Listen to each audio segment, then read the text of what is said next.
Ամալիա Հովհաննիսյան լրագրողական առաջին քայլերը արել է 16 տարեկանում, տպագրվել է Արևածաղիկ ամսագրում, ընդգրկված է եղել հանրային ռադիոյի Հարի Փոթերի ակումբում որպես հաղորդավար։ Ուսանողական տարիներին գործակցել է տարբեր պարբերականների հետ, 2012 թվականին աշխատանքի է անցել Ես ամսագրում և ընդամենը 3 ամիս անց առաջարկ է ստացել դառնալու Եսի պաշտոնական կայքի պատասխանատու խմբագիրը։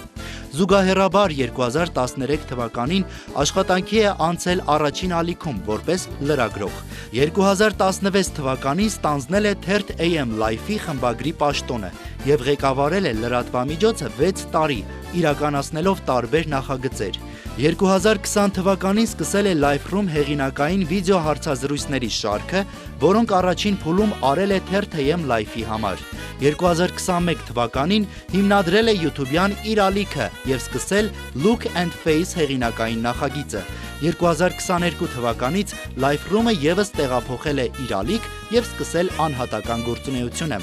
Ամալիա Հովհաննիսյանը մեդիագրագիտության ոլորտում առաջատար մասնագետ լինելու, աշխատանքի մեջ ճշգրիտ նյութի ստուգման, փաստերով լուսաբանման տարիների անմնացորդ ավանդի համար պարգևատրվում է Unique Award հատուկ մրցանակով։ Ուզում եմ շնորհակալություն հայտնել մրցանակի համար ու ուզում եմ ասել, որ յուրաքանչյուր գնահատական պարտավորեցնող է առաջին հերթին շնորհակալ եմ։ Մենք նույնպես շնորհակալ ենք